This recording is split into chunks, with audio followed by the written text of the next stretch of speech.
بسم اللہ الرحمن الرحیم۔ دلالت نص اور اس کی اقسام کا اجمالی تعارف۔ بھئی نص سے کیا مراد ہے، دلالت سے کیا مراد ہے؟ تو نص سے مراد قرآن کی کوئی آیت یا رسول اللہ صلی اللہ علیہ وسلم کی کوئی حدیث ہے۔ آیت یا حدیث جو ہے اس کو نص کہا جاتا ہے، جو عبارت ہے، جو متن ہے وہ نص ہے۔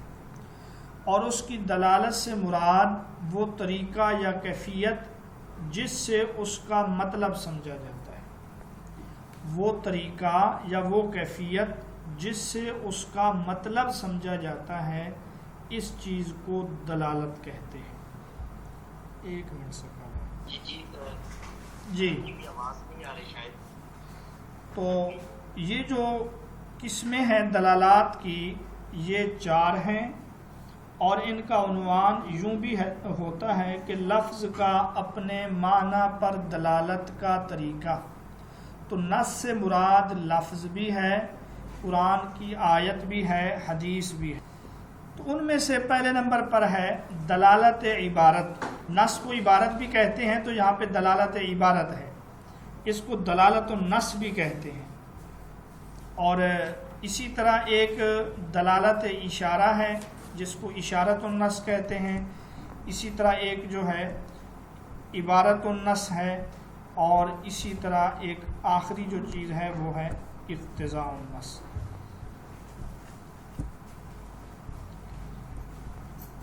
ٹھیک ہے، بات سمجھ آ رہی ہے آپ لوگوں کو؟ دلالت عبارت ہے، اس کی تعریف یہاں پہ یہ ہے کہ نص اپنے سے مقصود معنی کی واضح الفاظ میں صراحت کرے۔ نص سے جو معنی مقصود ہے اس کی واضح الفاظ میں صراحت کو دلالت عبارت کہا جاتا ہے۔ جیسے اس کی مثال یہاں پہ دی ہوئی ہے، فَاجْتَنِبُوا الرِّجْسَ، تم بتوں کی گندگی سے بچو۔ فَاجْتَنِبُوا الرِّجْسَ مِنَ الْأَوْثَانِ وَاجْتَنِبُوا قَوْلَ الزُّورِ، اور جھوٹ سے بچو۔ اب جھوٹ سے بچنے کا حکم دیا گیا ہے، اس میں اس بات کی دلالت ہے کہ جھوٹی گواہی دینا وہ بھی حرام ہے اور وہ بھی جرم ہے۔ ایک ہے جھوٹ بولنا، یہ بھی ایک گناہ ہے، جھوٹی گواہی دینا۔ تو جب جھوٹ بولنا گناہ ہے تو جھوٹی گواہی دینا تو بدرجہ عتم گناہ ہوگا۔ جھوٹی گواہی دینا اس سے بھی بڑا گناہ ہوگا۔ اس چیز کو کہتے ہیں دلالت عبارت۔ جیسا کہ والدین کو اف کہنا گناہ ہے تو ان کو گالی دینا اس سے بھی بڑا گناہ ہے، ان کو مارنا پیٹنا اس سے بھی بڑا گناہ ہے۔ اسی طرح جب جھوٹ بولنا گناہ ہے تو جھوٹی گواہی دینا اس سے بھی بڑا گناہ ہے۔ اس چیز کا نام ہے دلالت عبارت، کہ نص اپنے سے مقصود معنی کی واضح الفاظ میں صراحت کرے۔ دوسرے نمبر پر ہے اشارہ، دلالت اشارہ۔ یہاں پہ تو دلالت اشارہ کا مطلب یہ ہے، دلالت اشارہ یہ کہ نص کے الفاظ میں کوئی ایسا اشارہ پایا جائے جو اس کے معنی پر دلالت کرے۔ جیسے انہوں نے مثال یہاں پہ دی ہوئی ہے، فَإِنْ خِفْتُمْ أَلَّا تَعْدِلُوا فَوَاحِدَةً، اگر تمہیں ڈر ہو کہ عدل نہیں کر پاؤ گے تو ایک ہی عورت سے نکاح کرو۔ ٹھیک ہے جی، تو فَإِنْ خِفْتُمْ أَلَّا تَعْدِلُوا فَوَاحِدَةً، یہاں تک آواز آئی تھی نا آپ لوگ؟ اگر تم کو ڈر ہو کہ عدل نہ کر پاؤ گے، انصاف نہیں کر پاؤ گے، تو ایک نکاح کرو۔ اب یہاں اشارہ کیا ہے؟ اب یہاں پہ اشارہ یہ ہے کہ بیویاں اگر ایک سے زائد ہوں تو ان کے درمیان عدل کرنا واجب اور ان پر ظلم کرنا حرام ہے۔ یہ اس آیت میں موجود تو نہیں ہے کہ اگر ایک سے زائد بیویاں ہوں تو ان کے درمیان عدل کرو، یا ایک سے زائد بیویاں ہوں تو ان پر ظلم، زیادتی، نا انصافی حرام ہے۔ یہ اس آیت میں موجود نہیں ہے، لیکن اس کی طرف اشارہ ہے، وہ اشارہ اس طرح کہ اگر تمہیں ڈر ہو کہ تم عدل نہیں کر سکو گے تو پھر ایک سے نکاح کرو. تو ایک سے نکاح کرنا یا ایک سے نکاح کا حکم جو ہے یہ اس بات کی طرف اشارہ ہے ایک سے زائد کی صورت میں عدل، انصاف، برابری یہ بیویوں کے درمیان ضروری ہے. تیسرے نمبر پر ہے دلالت اولا، یعنی کسی ایک مسئلے میں نص کا حکم کسی دوسرے مسئلے میں اس کے حکم پر از خود دلالت کرے. یہ دلالت النص بھی ہے، جیسے اللہ کا فرمان لا تقل لہما اف کہ والدین کو اف نہ کہو، اس میں اس بات کی دلالت ہے کہ والدین کو مارنا، پیٹنا، گالم گلوچ یہ حرام ہے. تو یہ 4 قسمیں ہیں، ان کو دلالات کہا جاتا ہے. اچھا، آخری قسم باقی ہے دلالت اقتضاء. اس کو اقتضاء النص بھی کہتے ہیں. تو اس کا مطلب یہ ہے نص کے الفاظ کسی ایسی چیز پر دلالت کریں کہ ان الفاظ کا مطلب اس کو عقلی یا شرعی طور پر مقدر مانے بغیر سمجھ میں نہ آئے. یعنی عبارت یا نص کے الفاظ جو ہیں وہ اس بات کا تقاضا کریں یہاں کچھ مقدر ہے، یہاں کچھ محذوف ہے، یہاں کچھ الفاظ ماننے پڑیں گے. اگر ہم ان الفاظ کو نہیں مانیں گے تو پھر اس کا معنی درست نہیں ہوگا. مثلا اس کی جو مثال ہے حرمت علیکم امہاتکم و بناتکم، تم پر حرام کی گئیں تمہاری مائیں اور بیٹیاں. اب مائیں اور بیٹیاں تو حرام نہیں ہیں، مطلب یہ ہے کہ ماؤں اور بیٹیوں سے نکاح جو ہے حرام ہے. تو یہاں نکاح کو مقدر مانا جائے گا، لفظ نکاح کو یہاں پر محذوف سمجھا جائے گا. جیسے قرآن میں ہے بستی سے سوال کرو واسأل القاریہ، تو مطلب یہ ہے نص میں جو مذکور حکم ہے اس کی علت سمجھ میں آ جائے محض لغت کی وجہ سے، نہ کہ اجتہاد کی وجہ سے. یہ دلالت النص کی تعریف کی جاتی ہے. یعنی نص میں یا قرآن کی آیت یا حدیث میں جو حکم دیا گیا ہے اس کی علت اور وجہ سمجھ میں آئے، محض زبان کی وجہ سے، لغت کی وجہ سے اجتہاد اور قیاس وغیرہ کی ضرورت نہ ہو. جیسے والدین کو اف نہ کہو، اب جو بھی اہل زبان ہے وہ اس کو سمجھ لے گا کہ والدین کو اف کہنے کی جو ممانعت ہے وہ اس وجہ سے ہے کہ اس سے ان کو تکلیف نہ ہو.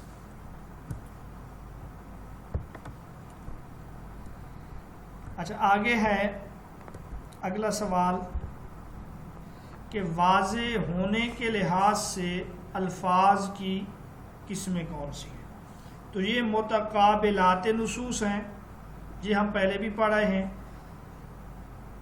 4 ایسے ہیں جن کا معنی واضح ہے، 4 ایسے ہیں جن کا معنی مخفی ہے. تو واضح ہونے کے لحاظ سے جو پہلی قسم ہے اس کا نام ہے ظاہر. ظاہر سے مراد وہ لفظ ہے جس کا مطلب کسی قرینہ کی مدد کے بغیر از خود ظاہر ہوتا اور ذہن تک پہنچتا ہے. ظاہر ما ظہر المراد بھی، ظاہر وہ لفظ ہے جس کی مراد ظاہر ہو، لفظوں سے واضح ہو، اس کو ظاہر کہا جاتا ہے. جیسے احل اللہ البیع وحرم الربا. اب جو بھی اس آیت کا ترجمہ سمجھتا ہے اس کو پتہ چل جاتا ہے کہ بیع حلال ہے، سود حرام ہے. احل اللہ البیع، اللہ نے بیع کو حلال اور سود کو حرام قرار دیا. تو یہاں بیع کا حلال ہونا، سود کا حرام ہونا، یہ ان لفظوں سے واضح ہے، ظاہر ہے، کسی غور و فکر کی ضرورت نہیں ہے. دوسری جو قسم ہے اس کا نام ہے نص. نص اس سے مراد وہ لفظ ہے جس کا مطلب کلام میں اصلاً مقصود ہوتا ہے، یعنی جس مقصد کے لیے کلام کو لایا جاتا ہے اس کو نص کہا جاتا ہے. ماسیکل کلام لاجلہ، جس مقصد کے لیے کلام کو لایا جاتا ہے۔ آپ اوپر والی مثال یہاں پر بھی دیکھ سکتے ہیں، احل اللہ البیع وحرم الربا، کہ بیع حلال ہے سود حرام ہے، یہ تو ظاہر ہے، لیکن اللہ نے اس آیت کو جس مقصد کے لیے لایا وہ مقصد تھا سود اور بیع میں فرق کرنا۔ یہ آیت اس مقصد کے لیے لائی گئی ہے، تو یہ نص ہے، کیونکہ کفار نے کہا انما البیع مثل الربا، خرید و فروخت تو بیع کی طرح ہے، خرید و فروخت جو ہے وہ بھی سود کی طرح ہے۔ تو اللہ نے فرمایا کہ خرید و فروخت یہ سود کی طرح نہیں ہے، کیونکہ سود حرام ہے جبکہ خرید و فروخت کیا ہے؟ حلال ہے۔ تو اس آیت کو لانے کا مقصد وہ فرق کرنا ہے سود میں اور خرید و فروخت میں، تو اس چیز کو ہم کیا نام دیں گے؟ نص کا نام دیں گے۔ ٹھیک ہے اسکالر، یہ بات سمجھ آ گئی آپ لوگوں کو؟ جی، اور تیسرے نمبر پر ہے مفسر۔ مفسر تفسیر سے ہے، اس کا لفظی معنی واضح ہونا، روشن ہونا۔ مفسر اس سے مراد وہ لفظ ہے جو اپنا مطلب کسی تفسیر کے ذریعے بتاتا ہے۔ یہ تفسیر کبھی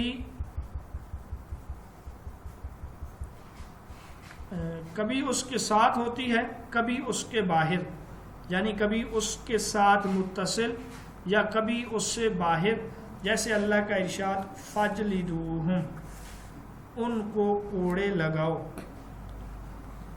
80 جلدہ، 80 کوڑے۔ اب یہ جو 80 جلدہ جو ہے یہ اس کی وضاحت ہے، تفسیر ہے فَجْلِدُوهُمْ، کیونکہ فَجْلِدُوهُمْ کا معنی بھی کوڑے لگانا ہے، پھر آگے جلدہ جو آیا ہوا ہے اس کا معنی بھی کوڑے ہی ہے۔ یہ گزشتہ اس کی تفسیر ہے۔ پہلے ہم اس کی تفسیر یا تعریف یوں پڑھ رہے ہیں کہ مفسر وہ کلام ہے یا مفسر وہ لفظ ہے جس میں وضاحت نص سے بھی زیادہ ہو، اس طرح کہ اس میں تعویل و تخصیص کا احتمال نہ ہو۔ یہ اس کی تعریف ہے۔ آپ اس کی ایک مثال تو یہی ہے، دوسری مثال جیسے فرشتوں نے آدم کو سجدہ کیا، اس میں مختلف احتمال تھے کہ کچھ نے کیا ہو، تو اللہ نے فرمایا کلہم اجمعون، کہ سب فرشتوں نے سجدہ کیا، اکٹھے کیا، یہ مفسر ہے۔ چوتھے نمبر پر ہے محکم۔ محکم کا معنی پختہ۔ محکم اس سے مراد وہ لفظ ہے جو اپنا مطلب اس طرح بتاتا ہے کہ وہ تعویل قبول نہیں کرتا، یہ تعریف درست نہیں ہے۔ محکم جو ہے وہ تعویل، تخصیص اور نسخ کو بھی قبول نہیں کرتا۔ تعویل کا تعلق مفسر تک ہے۔ محکم وہ ہے جس میں وضاحت مفسر سے بھی زیادہ ہو، کہ اس میں تعویل کا احتمال بھی نہیں، اس میں تخصیص کا احتمال بھی نہیں، اور اس میں نسخ کا احتمال بھی نہیں ہے، اس کو محکم کہتے ہیں۔ جیسے ان اللہ علی کل شیء قدیر، اللہ ہر چیز پر قادر ہے، یہ ایک مثال ہے۔ اچھا، اگلی جو وہ ہے واضح نہ ہونے کے الفاظ سے متقابلات نصوص میں پہلے نمبر پر ہے خفی۔ خفی اس کا معنی پوشیدہ، اس سے مراد وہ لفظ ہے جو چاہے اپنی جگہ واضح ہو، لیکن جس شخص پر اس کے معنی کو نافذ ہونا ہے اس کے لحاظ سے وہ واضح نہیں ہے۔ تو خفی وہ ہے جس کے معنی میں پوشیدگی اور خفا ہو۔ وہ پوشیدگی اور خفا جو ہے وہ الفاظ میں نہیں ہے، بلکہ وہ کسی اور وجہ سے ہے۔ وہ اور وجہ یہی ہے کہ اس کا معنی تو واضح ہے، لیکن اس معنی کو ہم نے کسی دوسری جگہ پہ جب اپلائی کرنا ہے وہاں پر پوشیدگی ہو، اور اس کی پوشیدگی کو اجتہاد اور تحقیق کے ذریعے دور کیا جا سکتا ہے۔ مثلا سارق، چور کا ہاتھ کاٹو، اب چور کے لیے سارق کا لفظ واضح ہے، لیکن جو جیب کاٹتے ہیں اس کے اوپر ہم سارق کا اطلاق کر سکتے ہیں، جو کفن چراتے ہیں اس پر ہم سارق کا لفظ بول سکتے ہیں، اس میں خفا ہے، اس میں پوشیدگی ہے۔ تو اب غور کریں گے کہ جس میں سارق والا معنی زیادہ ہوگا وہاں اپلائی کریں گے اور اس کو وہی سزا دیں گے جو چور کی سزا ہے، اور جس میں یہ معنی نہیں پایا جائے گا تو اس کو چور کی سزا نہیں دیں گے۔ تو سارق کہتے ہیں، چور کہتے ہیں خفیہ طریقے سے کسی کا مال اٹھا لینا، خفیہ طریقے سے کسی کا وہ مال اٹھا لینا جو محفوظ جگہ میں ہو، محفوظ جگہ میں جو مال پڑا ہوا ہے اس کو خفیہ طریقے سے اٹھا لینا، یہ چور کی تعریف ہے عربی زبان میں سارق کی۔ جب ہم جیب کاٹنے والے کو دیکھتے ہیں تو وہ تو چور سے بھی زیادہ تیز ہے، کیونکہ یہاں مالک کی عدم موجودگی میں وہ ذرا سی غفلت کی وجہ سے اس کا جیب کاٹ لیتا ہے، تو ہم کہتے ہیں یہ بھی چور ہے، بلکہ چور سے بھی زیادہ ہے، لہٰذا اس کے ہاتھ کاٹے جائیں گے۔ جب کفن چور کو ہم دیکھتے ہیں تو قبرستان میں تو ہر شخص آ جا سکتا ہے، کسی کو ممانعت نہیں ہے، تو ہم کہتے ہیں کہ قبر میں یا قبرستان میں جو چیز ہے اس کی حفاظت اس طریقے سے نہیں ہو سکتی جس طریقے سے ایک مال محفوظ ہو، لہٰذا کفن چرانے والے کو آپ کوئی اور سزا تو دے سکتے ہیں لیکن اس کا ہاتھ نہیں کاٹ سکتے۔ ٹھیک ہے سکالر، یہ بات بھی سمجھ آ گئی آپ لوگوں کو؟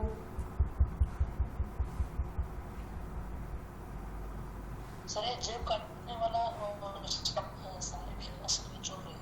تو یہ دونوں ایک ہی ہوگا نا؟ ہاں، یہ چور سے بھی تھوڑا سا زیادہ تیز ہوگا جیب کاٹنے والا، کیونکہ چور مشکل، اس سے مراد وہ لفظ ہے جس کا معنی اس کے اندر پائے جانے والے کسی سبب کی بدولت واضح نہیں ہوتا۔ مشکل کی تعریف ہم پہلے پڑھ آئے ہیں کہ مشکل وہ ہے جس میں خفا اور پوشیدگی خفی سے بھی زیادہ ہو۔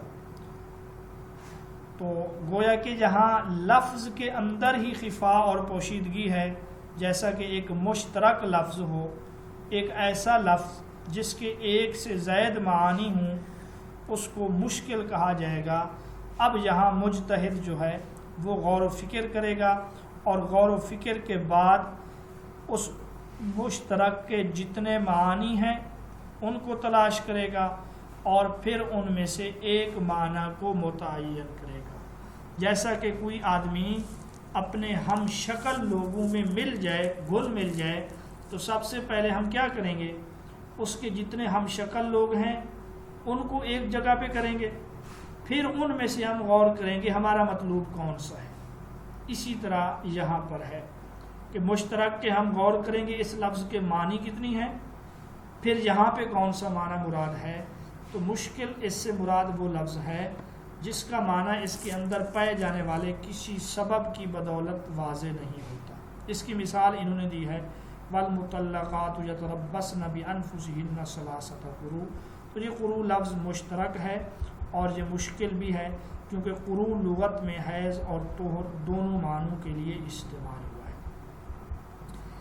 غیر واضح ہونے میں تیسرے نمبر پر جو ہے مجمل اجمال سے ہے، جس کا معنی ہے تفصیل کا نہ ہونا، ابہام کا ہونا۔ تو مجمل اس سے مراد وہ لفظ ہے جس کا معنی اپنے اندر کئی احوال و احکام لیے ہوتا ہے، اور وہ احوال و احکام اس وقت تک واضح نہیں ہوتے جب تک قرآن ان کی تفسیر نہ کرے، اگر وہ لفظ قرآن میں ہے یا سنت سے ان کی تفسیر نہ ملے۔ یہاں مجمل کی تعریف اس طرح کی گئی ہے۔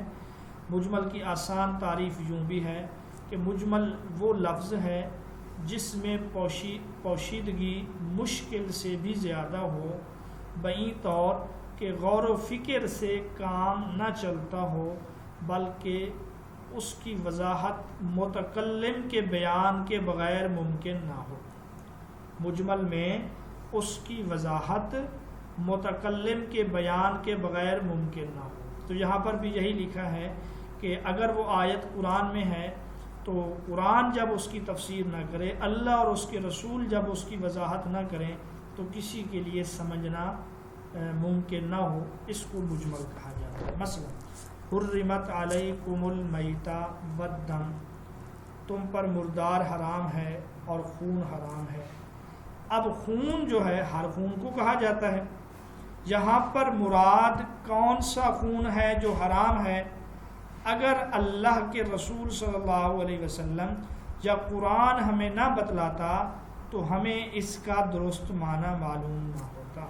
دوسری جگہ پہ قرآن نے اس کی تفسیر کی ہے، وضاحت کی ہے کہ جو خون حرام ہے وہ دمم مسفوح، بہتا ہوا خون ہے، یعنی ذبح کرتے وقت جو جانور کا خون بہتا ہے وہ کیا ہے؟ حرام ہے۔ اسی طرح احل اللہ البیع وحرم الربا جو ہے، حرم الربا، یہ بھی مجمل کی مثال ہے کہ سود حرام ہے۔ اب سود کیا چیز ہے؟ اگر پاک پیغمبر صلی اللہ علیہ وسلم حدیث سے اس کی وضاحت نہ کرتے تو ہمیں پتہ نہ چل سکتا کہ سود کیا چیز ہے۔ آپ نے فرمایا کہ 6 چیزیں جب ان کو بیچو تو ان کو دست بدست برابر سرابر بیچو، ان میں جو ہے اضافہ یا ان میں ادھار، یہ سود ہے۔ پھر علماء نے آگے اس سے اجتہاد کیا، علت نکالی کہ یہاں جنس ہے، یہاں علت قدر ہے، یہاں علت سمنیت ہے، یا یہاں پہ علت ان چیزوں کا توم یعنی کھایا جانا ہے وغیرہ۔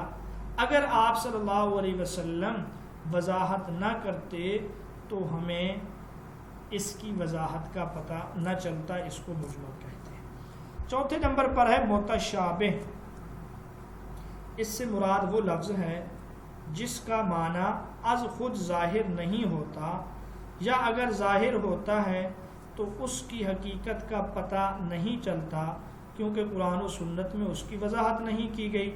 اس لیے ناگزیر ہے کہ اس پر ایمان لانے کے بعد اس کی حقیقت کا معاملہ اللہ پر چھوڑ دیا جائے۔ اس متشابہ کی مثال جس کا نہ معنی معلوم ہے اور نہ ہی حقیقت، اس کی مثال قرآن کی بعض صورتوں کے شروع میں جو حروف مقطعات ہیں۔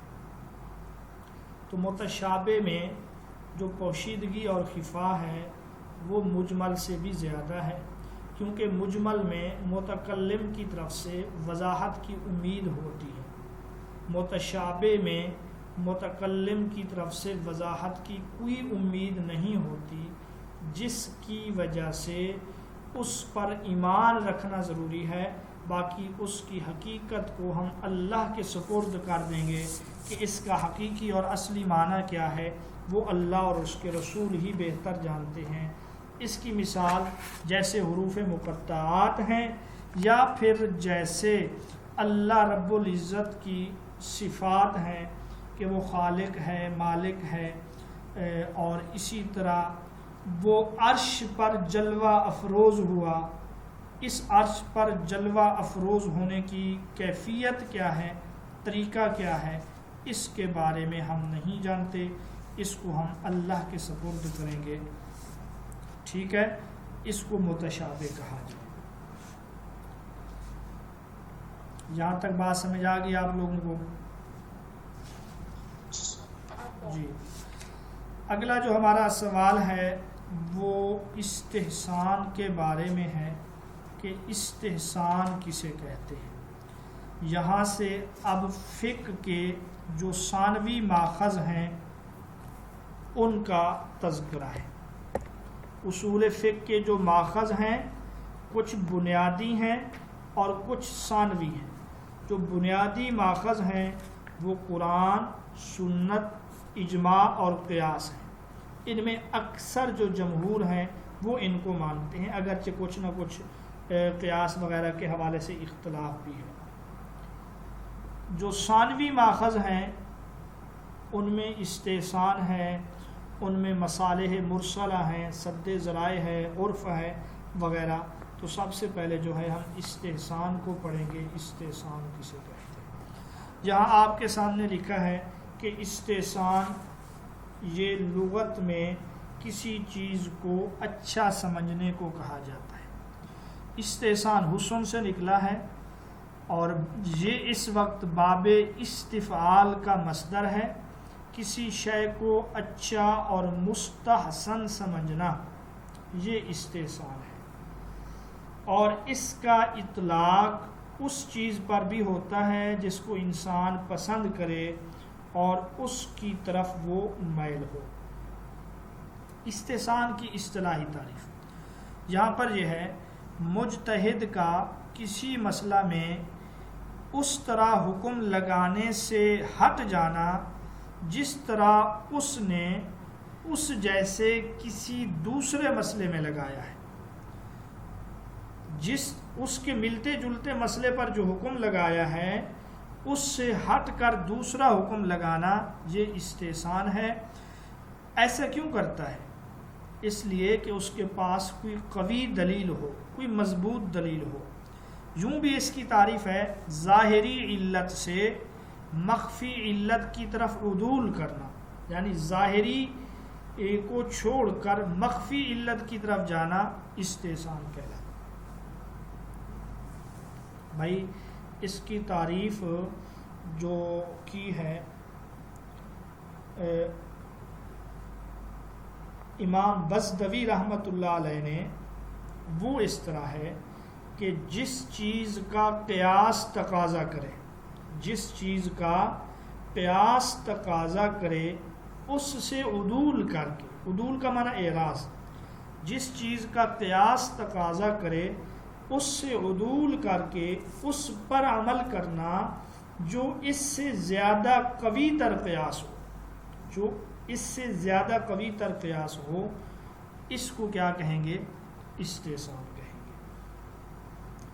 آپ اس کی تعریف یوں بھی کر سکتے ہیں، ظاہری قیاس کو چھوڑ کر اس چیز کو اختیار کرنا جو لوگوں کی ضرورت کے زیادہ موافق ہو، ظاہری قیاس کو چھوڑ کر اس چیز کو اختیار کرنا جو لوگوں کی ضرورت کے زیادہ موافق ہو، یہ استحسان ہے۔ اچھا، اس کے بعد انہوں نے استحسان کی کچھ قسمیں لکھی ہیں کہ استحسان کی قسمیں کون سی ہیں۔ تو استحسان کی ایک قسم ہے استحسان بالنص، استحسان بالاجماع، استحسان بالعرف، استحسان بالضرورہ، بالمصلحت، بالقیاس الخفی۔ ہر ایک کو ہم پڑھیں گے۔ استحسان کی حجیت کے دلائل جو ہیں، پہلے ہم اس پہ بات کر لیتے ہیں۔ استحسان کی حجیت شریعت میں اس کا اعتبار بھی ہے یا نہیں ہے؟ تو ایک دلیل تو ہے ما جعل علیکم فی الدین من حرج، دین میں کوئی تنگی نہیں ہے۔ تو دین میں تنگی نہیں ہے، اس سے استحسان کے اوپر ہم استدلال کیسے کریں گے کہ جس مسئلے میں لوگوں کو تنگی ہو، لوگوں کو دشواری ہو، تو اس کو چھوڑ دیا جائے گا، کیونکہ اللہ جو ہے وہ کسی کو مشکل میں نہیں ڈالنا چاہتا۔ دوسری انہوں نے جو مثال دی ہے فَمَنِ اضْطُرَّ غَيْرَ بَاغٍ وَلَا عَادٍ، کہ جس کو مجبور کر دیا گیا ہو۔ اس سے بھی یہی معلوم ہوتا ہے کہ مجبوری کے وقت احکام بدل جاتے ہیں، احکام میں تبدیلی اور نرمی آ جاتی ہے۔ دو چیزیں ہو گئی۔ تیسری دلیل حدیث سے انہوں نے دی ہے ما رآہ المسلمون حسن فہو عند اللہ حسن۔ یہ ہم کل بھی پڑھ رہے ہیں کہ جو لوگوں کے نزدیک، یعنی جو مسلمانوں کے نزدیک اچھا ہو تو وہ اللہ کے نزدیک بھی اچھا ہے۔ یہ حضرت عبداللہ بن مسعود رضی اللہ تعالیٰ عنہ کا قول ہے۔ پھر اس کے بعد انہوں نے دلیل دی ہے الضرورات تبیح المحظورات، کہ ضرورت کی وجہ سے ممنوع چیزیں جو ہیں مباح ہو جاتی ہیں۔ استحسان میں بھی ایسے ہے، استحسان بالضرورت ہے، یعنی ظاہری طور پہ ایک چیز ایسے لگتا ہے کہ وہ ناجائز ہے، لیکن ضرورت کی وجہ سے ہم اس کو جائز قرار دے دیتے ہیں۔ اور پھر اس کے بعد ایک اور مثال یسرا ولا تعسرا، قربا ولا تنفرا، یسروا ولا تنفروا، یوں بشروا ولا تنفروا، یوں ہے اس کا مطلب یہ ہے کہ لوگوں کے لیے آسانیاں پیدا کرو، مشکل میں نہ ڈالو، لوگوں کو قریب کرو، نفرت نہ پھیلاؤ، تو یہ بھی استحسان کے حجت ہونے کی دلیل ہے۔ امام شافعی رحمۃ اللہ علیہ جو ہیں وہ ذرا اس کے مخالف ہیں، اور انہوں نے جو اختلاف کیا، انہوں نے شروع میں اس وجہ سے اختلاف کیا کہ ہر شخص جو ہے اپنی بات کو ثابت کرنے کے لیے، درست اور جواز بخشنے کے لیے کہے گا کہ یہ جو ہے استحسان ہے۔ تو آپ نے فرمایا استحسان جو ہے ایک لذت حاصل کرنا ہے اور ایک خواہش کی بات ہے۔ من استحسن فقد شرع، جس نے استحسان کیا گویا کہ اس نے نئی شریعت گھڑی ہے۔ اچھا، استحسان کا ذکر قرآن میں بھی ہے، مثلا الذین یستمعون القول فیتبعون احسنہ، میرے ان بندوں کو خوشخبری سنا دیجئے جو بات سنتے ہیں ان میں احسن کی اتباع کرتے ہیں۔ تو یہ استحسان کی بنیاد ہے، بات سننے کے بعد احسن کی اتباع کرنا۔ اسی طرح ایک اور آیت بھی ہے وَأْمُرْ قَوْمَكَ يَأْخُذُوا بِأَحْسَنِهَا، کہ اے پیغمبر اپنی قوم کو حکم دے دیجئے کہ وہ احسن کام کو اختیار کریں۔ ٹھیک ہے، اب ہم اوپر آتے ہیں استحسان کی قسموں کی طرف۔ پہلی قسم کا نام ہے استحسان بالنص، اس کو آپ یوں بھی کہہ سکتے ہیں نص کی وجہ سے استحسان، یعنی وہ استحسان جس کی سند نص ہو، قرآن و سنت ہو، جس کی وجہ سے ہم ایک کام جو ظاہری قیاس کے خلاف ہے کر رہے ہیں۔ بھئی اس کی مثال ہے بیع سلم۔ بیع سلم تو آپ جانتے ہیں نا کہ ایڈوانس پیسے دے کر اور کچھ شرائط طے کر کے بیع کرنا۔ مثلا اب گندم کے سیزن کے شروع میں کوئی کسی کو پیسے دے اور قیمت طے کر لے، سب کچھ طے کر لے، اور یہ کہے کہ پھر میں آپ سے فلاں تاریخ کو اتنی بوری گندم اٹھاؤں گا، اتنے من اٹھاؤں گا، تو یہ استحسان، یہ بیع سلم ہے، یہ جائز ہے۔ کیوں؟ اس لیے کہ حدیث سے اس کے جواز کا پتہ چلتا ہے۔ اگر ہم قیاس کی طرف جائیں، اگر ہم ظاہر کی طرف جائیں تو اس بیع کو جائز نہیں ہونا چاہیے، اس لیے کہ یہاں مبیع موجود نہیں ہے، یعنی جس چیز کو وہ بیچ رہا ہے وہ موجود نہیں ہے۔ اور شریعت یہ کہتی ہے، عام قاعدہ کلیہ بھی یہی ہے کہ معدوم چیز کی بیع باطل ہے، جو چیز موجود نہ ہو اس کی بیع باطل ہے۔ لیکن یہاں ہم نے ظاہری قیاس کو چھوڑ دیا، ہم استحسان کی طرف چلے گئے، اس لیے کہ نص میں، حدیث میں اس کا ثبوت موجود ہے، آپ نے بیع سلم کو جائز قرار دیا ہے۔ دوسرے نمبر پہ انہوں نے لکھا استحسان بالاجماع، اجماع کی وجہ سے استحسان کرنا، یعنی ظاہری طور پہ تو یہ چیز جائز نہ ہو، لیکن چونکہ علماء مجتہدین کا اتفاق ہے اس وجہ سے ہم ظاہر کو چھوڑ رہے ہیں۔ اس کی مثال، بھائی پہلے ہم ظاہری جو عام قاعدہ کلیہ ہے اس کو پڑھتے ہیں، پھر ہم ادھر آتے ہیں۔ عام قاعدہ کلیہ یہ ہے کہ جب آپ معین پیسوں پر کوئی چیز کرائے پر لیتے ہیں تو سب کچھ کی وضاحت ہو، مثلا کس قدر آپ استعمال کریں گے وغیرہ وغیرہ، اس چیز کی تعیین ضروری ہے۔ اب اس لحاظ سے دیکھا جائے تو باہر جو لوگ حمام میں نہانے کے لیے جاتے ہیں تو ظاہری طور پہ قیاس کا تقاضا یہ ہے کہ وہاں پیسے بھی طے ہوں اور وہاں ٹائم بھی طے ہو کہ حمام میں آپ آدھا گھنٹہ نہائیں گے، 15 منٹ نہائیں گے، اور پانی استعمال کرنے کی مقدار بھی طے ہو کہ آپ 2 بالٹی استعمال کریں گے، 3 بالٹی، کیونکہ اجارہ میں یہ چیزیں ضروری ہیں۔ لیکن امت کا اجماع ہے کہ یہ جو عام طور پہ سودا اس طرح طے ہو، اس کا مطلب یہ ہے ایک بار نہانے کے پیسے. تو اب ایک بار نہاتے ہوئے وہ اندر رکھے ہوئے صابن کو ایک دفعہ استعمال کرے, 2 دفعہ استعمال کرے, 1 بالٹی لگائے, 3 بالٹیاں لگائے, 4 لگائے, اس نے وہ 100 وہ 50 وہ 150 جتنا بھی ہے اس نے دینا ہے. ٹھیک ہے.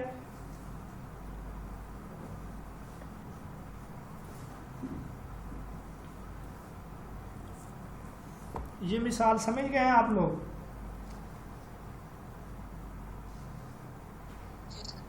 جی.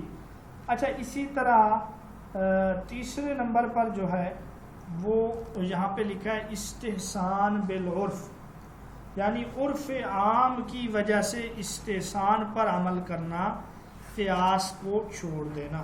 یہ استحسان بالعرف, ایسا استحسان جس کی سند عرف ہو.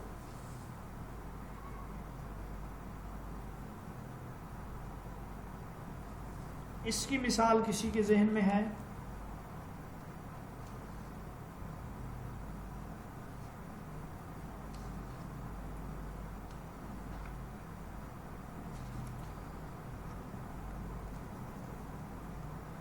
استحسان بالعرف کی مثال, یہ جو اوپر ہم مثال پڑھ آئے ہیں یہ اجماع کی مثال بھی ہے اور یہی مثال جو ہے عرف عام کی بھی ہے کہ عرف عام میں اس سے ایک دفعہ کا نہانا مراد لیتے ہیں. اور اسی طرح ایک اور اس کی جو مثال ہے کہ وقف کرنا, کسی چیز کو وقف کر دینا, ہبہ کر دینا. اب یہاں پہ یہ ہوتا ہے کہ جو آپ وقف کرتے ہیں منقولی چیزوں کو بھی وقف کر سکتے ہیں, غیر منقولی چیز کو بھی, لیکن قاعدہ کلیہ یہ ہے اصولی طور پہ دیکھا جائے تو غیر منقولی چیز کو وقف کرنا درست نہ ہو, کیونکہ وقف جو ہے وہ ہمیشہ کے لیے ہوتا ہے. لیکن عرف عام کی وجہ سے غیر منقولی چیزوں کا وقف کیا جاتا ہے. عرف عام کی وجہ سے غیر منقولی چیزوں کا جو وقف ہے وہ بھی جائز ہے. یہ مثال ہے اس استحسان کی جس کی بنیاد جو ہے عرف عام پر ہے. اس کے بعد انہوں نے لکھا ہے استحسان بالضرورت, ضرورت کی وجہ سے استحسان کرنا. مثلا حدیث میں پیشاب کے قطروں سے, چھینٹوں سے بچنے کا حکم دیا گیا ہے, لیکن وہ بالکل چھوٹے چھوٹے قطرے سوئی کے ناکے کے برابر جن سے بچنا ممکن ہی نہیں ہے یا بہت زیادہ مشکل ہے, شریعت میں وہ چھوٹے چھوٹے قطرے اگر لگ جائیں کپڑے کو تو وہ معاف ہے, کیونکہ ان سے بچنا جو ہے عام طور پہ مشکل ہے, اس میں بہت زیادہ دشواری ہے. تو ضرورت کی وجہ سے یہاں ان قطروں کے ہوتے ہوئے بھی کپڑے کو پاک سمجھا جائے گا. ٹھیک ہے.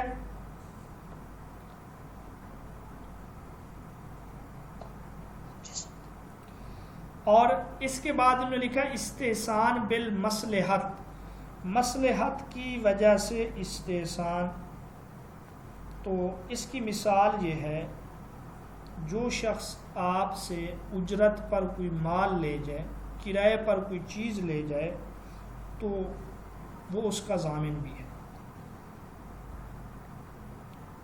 لیکن اگر کوئی قدرتی حادثہ ہو جائے, مثلا اس پر بجلی گر جائے یا پھر زلزلہ وغیرہ آ جائے, تو اس صورت میں مصلحت کا تقاضا ہے کہ اس سے ضمان نہ لیا جائے, کیونکہ اس نے جان بوجھ کر تو ایسا نہیں کیا.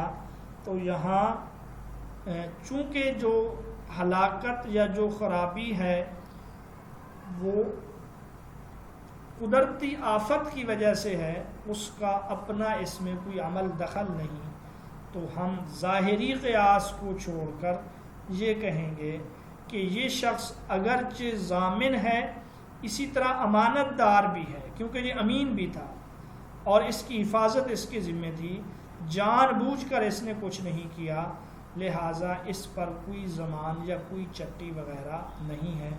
یہ استحسان بالمصلحت کی مثال ہے۔